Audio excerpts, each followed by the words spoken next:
it's Miss Molly. Today we're going to read the first part of Chapter 7 of the Graveyard Book. Silas had been preoccupied for the previous several months. He had begun to leave the graveyard for days, sometimes weeks at a time. Over Christmas, Miss Lepescu had come out for 3 weeks in this place, and Maud had shared her meals in her little flat in the old town. She had even taken him to a football match, as Silas had promised that she would, but she had gone back to the place she called the Old Country after squeezing Maud's cheeks and calling him Nimini, which had become her pet name for him. Now Silas was gone, and Miss Lepescu also. Mr. and Mrs. Owens were sitting in Josiah Worthington's tomb talking to Josiah Worthington. None of them was happy. Josiah Worthington said, "You mean to say that he did not tell either of you where he was going or how the child was to be cared for?" When the Owenses shook their heads, Josiah Worthington said, "Well, where is he?" Here's an illustration.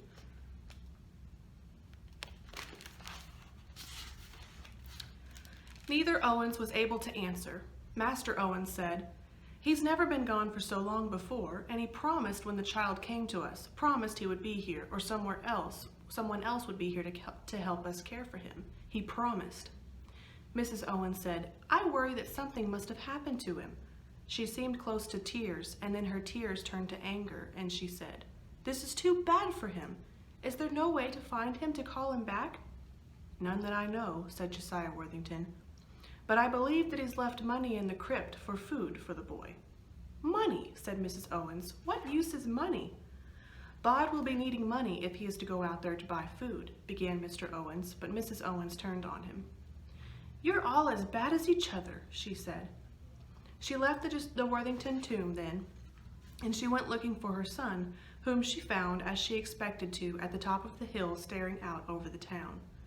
"Penny for your thoughts," said Mrs. Owens. "You don't have a penny," said Bod.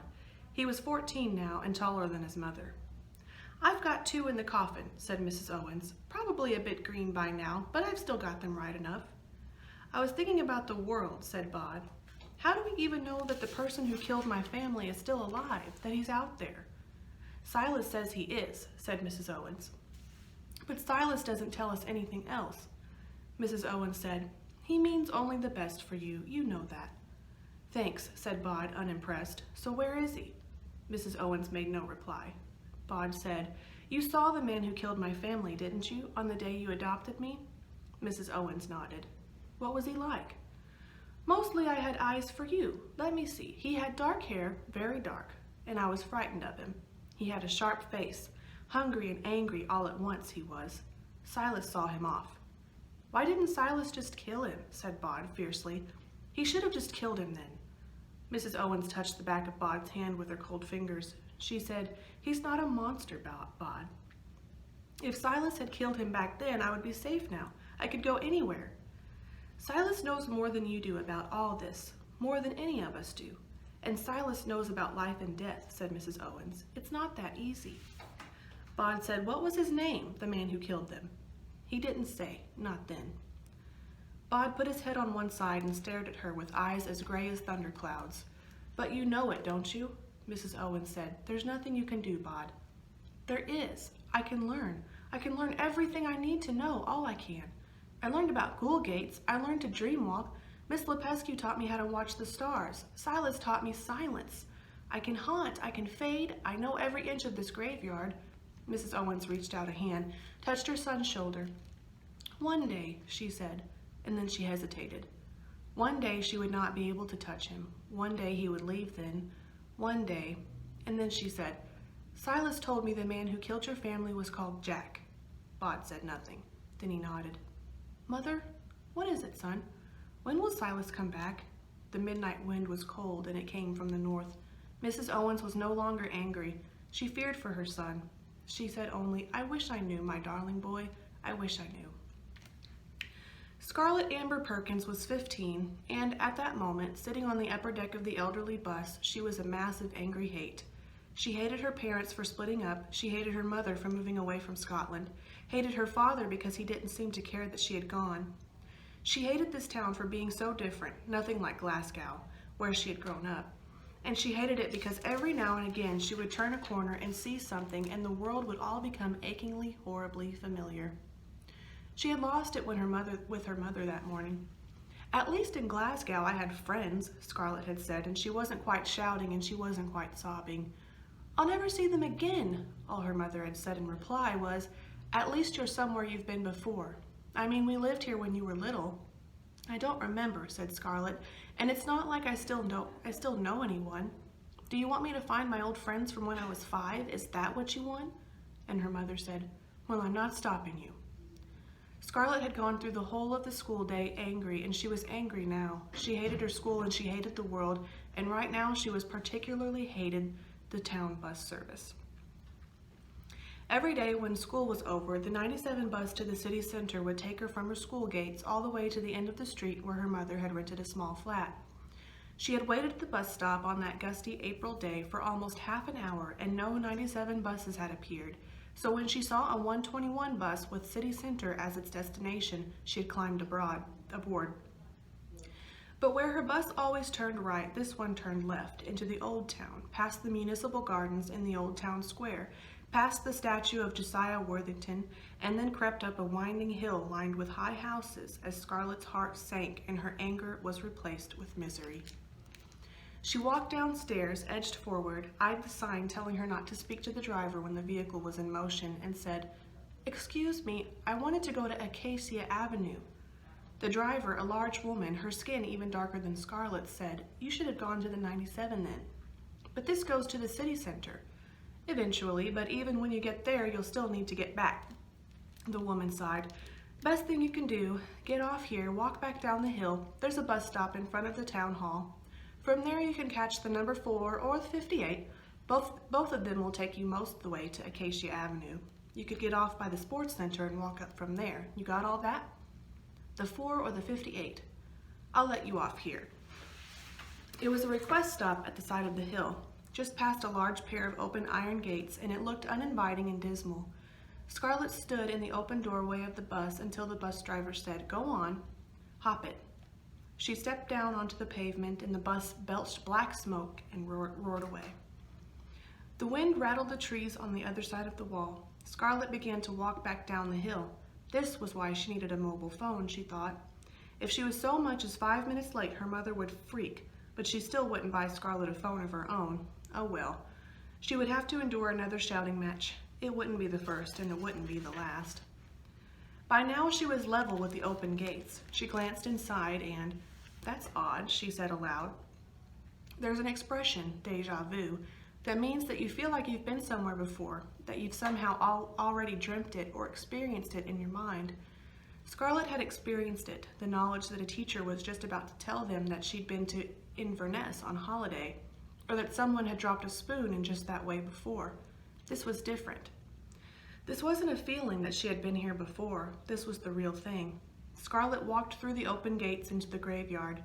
A magpie flew up as she walked in, a flash of black and white and iridescent green, and settled in the branches of a yew tree, watching her. Around that corner, she thought, is a church with a bench in front of it, and she turned a corner to see a church, much smaller than the one in her head, a sinister, blocky little Gothic building of gray stone with a jutting spire. In front of it was a weathered wooden bench. She walked over, sat down on the bench, and swung her legs as if she was still a little girl. Hello, said a voice from behind her. "Awful cheek of me, I know, but would you help me hold down this, just really need just another pair of hands. It's not too much trouble."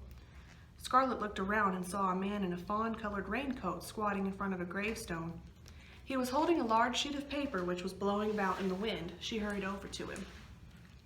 "You hold on to it there," said the man. "One hand here, one hand there, that's it. Frightful imposition, I know. Ridiculously grateful." He had a biscuit tin next to him, and from the tin he pulled out what looked like a crayon size of a small candle. He began rubbing it back and forth across the stone with easy, practiced movements. "There we go," he said cheerfully. "And here she comes. Oops! A wiggly bit down at the bottom here. I think it's meant to be ivy. The Victorians loved putting ivy on things, deeply symbolic, you know. And there we are. You can let it go now." He stood up, ran one hand through his gray hair. "Ow, needed to stand. Legs got a bit pins and needly," he said. "So what do you reckon to that?" The actual headstone was covered in green and yellow lichen, and so worn and faded as to almost be undecipherable, but the rubbing was clear. Magella Godspeed, spinster of this parish, 1791 to 1870, lost to all but memory, Scarlett read aloud. And probably now lost even to that, said the man. His hair was thinning, and he smiled hesitantly and blinked at her through small round glasses, which made him look like a friendly owl. A large raindrop splashed down on the paper, and the man hurriedly rolled it up and grabbed his tin box of crayons. Another handful of raindrops, and Scarlett picked up the portfolio the man pointed to, propped up beside a nearby gravestone, and followed him into the tiny porch of the church, where the rain could not touch them. "Thank you so much," said the man. "I don't think it was really going to rain much. Weather forecast for this afternoon said mostly sunny." As if in reply, the wind gusted coldly, and the rain began to beat down in earnest. "I know what you're thinking," the gravestone-rubbing man said to Scarlett. "You do?" she said. She had been thinking, "My mom will kill me." "You're thinking, is this a church or a funeral chapel?" And the answer is, as far as I can ascertain, that on this side there was indeed a small church, and the original graveyard would have been its churchyard. That's as long ago as 8, perhaps 900 AD, rebuilt and extended several times in there. But there was a fire here in the 1820s, and by that time it was already much too small for the area. People around here were using St. Dunstan's in the village square as their parish church, so when they came to rebuild here, they made it a funeral chapel, keeping many of the original features.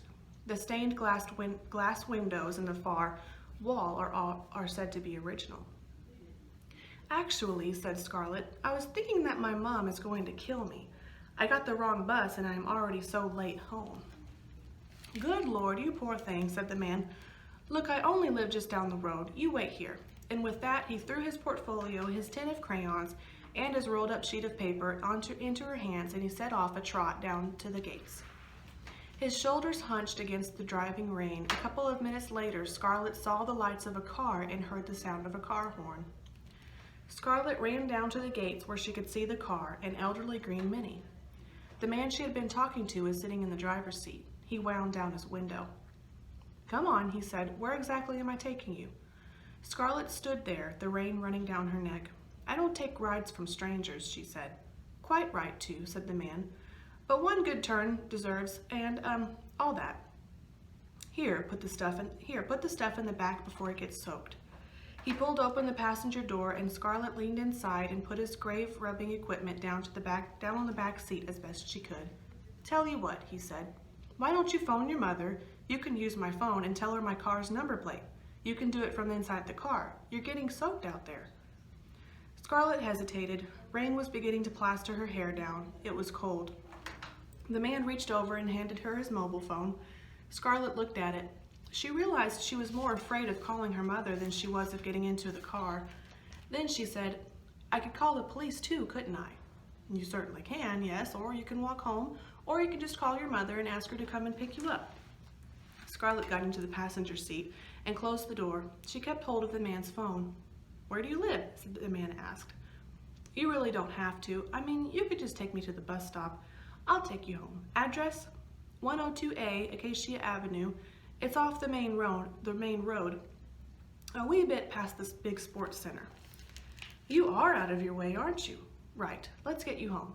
He took off the handbrake, swung the car around, and drove down the hill. "Been living here long?" he said. "Not really. We moved here just after Christmas. We lived here when I was 5, though." "Is that a brogue I detect in your accent?" "We've been living in Scotland for 10 years. There, I sounded like everyone else, and then I came down here, and now I stick out like a sore thumb."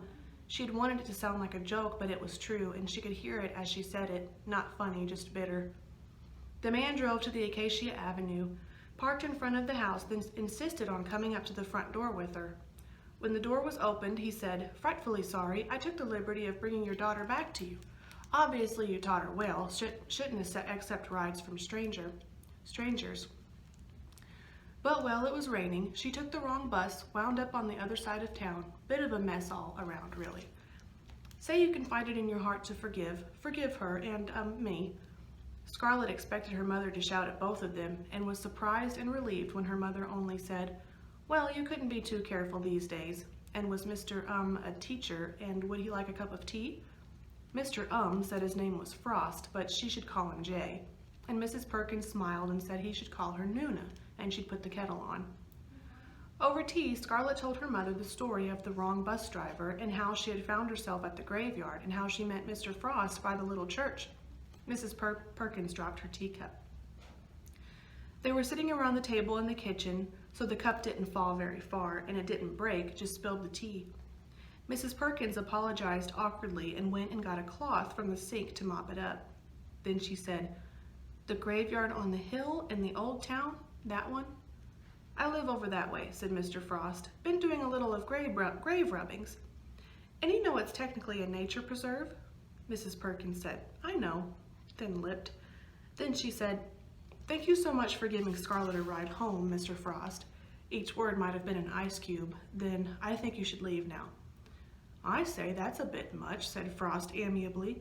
"Didn't mean to hurt your feelings. Was it something I said? The rubbings? They're for a local history project. It's not as if I'm, digging up bones or anything." For a heartbeat, Scarlett thought that her mother was going to strike Mr. Frost, who just looked worried. But Mrs. Perkins shook her head and said, "Sorry, family history, not your fault."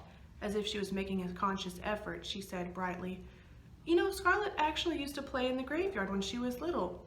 10 years ago. She had an imaginary friend, too, a little boy called Nobody." A smile twitched at the corner of Mr. Frost's lips. "A ghostie?" "No, I don't think so. He just lived there. She even pointed out the tomb he lived in, so I suppose he was a ghost. Do you remember, love?" Scarlett shook her head. "I must have been a funny kid," she said. "I'm sure that you were nothing of the, said Mr. Frost. "You are raising a fine girl here, Nuna. Well, a lovely cup of tea. Always a joy to make new friends. I'll be tiddling off now. Got to make myself a little dinner. Then I've got a meeting of the local history society." "You're making your own dinner?" said Mrs. Perkins. "Yes, making it. Well, defrosting it, really. I'm also a master of the boil in the bag, eating for one, living on my own, bit of a crusty old bachelor. Actually, in the papers, that always means gay, doesn't it? Not gay, just never met the right woman." And for a moment, he looked rather sad. Mrs. Perkins, who hated to cook, announced that she always cooked too much food at the weekend, and as she ushered Mr. Frost out in the hall, Scarlett heard him agree that he would love to come round for dinner on Saturday night. When Mrs. Perkins came back from the front hall, all she said to Scarlett was, "I hope you've done your homework." Scarlett was thinking about the afternoon's events as she lay in bed that night listening to the sound of the cars grinding their way along the main road. She had been there in the graveyard when she was little. That was why everything had seemed so familiar. In her mind, she imagined and she remembered, and somewhere in there she fell asleep, but in sleep she still walked the paths of the graveyard. It was night, but she could see everything as clearly as if it were day. She was on the side of a hill. There was a boy of about her own age standing with his back to her, looking to the lights of the city. Scarlett said, "Boy, what are you doing?" He looked around, seemed to have trouble focusing. "Who said that?" And then, "Oh, I can see you, sort of. Are you dream walking?" "I think I'm dreaming," she agreed. "Not quite what I meant," said the boy. "Hello, I'm Bod." "I'm Scarlett," she said. He looked at her again as if he were seeing her for the first time. "Of course you are. I knew you looked familiar. You were in the graveyard today with that man, the one with the paper." "Mr. Frost," she said. "He's really nice. He gave me a lift home," she said. "Did you see us?" "Yeah, I kept an eye on most things that happen in the graveyard." "What kind of a name is Bod?" she asked. "It's short for nobody." "Of course," said Scarlett. "That's what this dream is about. You're my imaginary friend from when I was little, all grown up."